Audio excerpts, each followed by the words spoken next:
Every week we look at the Torah and find something new.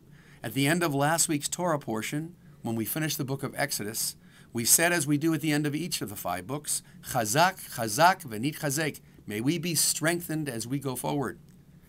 This week, we open up as we go forward and find the very first word of the book of Leviticus, Vayikra, highly unusual. There is a small aleph, smaller than all the other letters around it. The rabbis found important lessons in these scribal notes.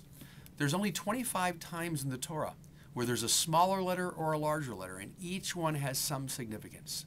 This aleph is there to teach us about the importance of Moses and also about his humility at the same time. It says, Vayikra, and God called to Moses. Well, Moses was called to by God so often. He was spoken to by God so often that one would think that his head would become filled and he would lose any sense of modesty and humility.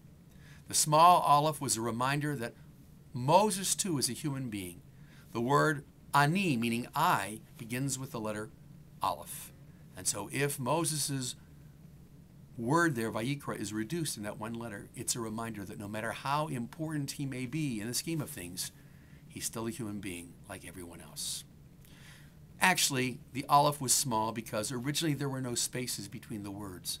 And the next word of the Torah begins with the letter aleph. And so there was probably just one aleph.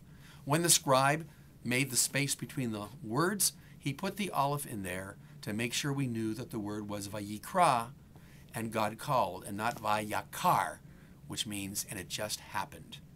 It didn't just happen that Moses was chosen. He was a leader who earned his stripes, someone who God learned could be relied upon.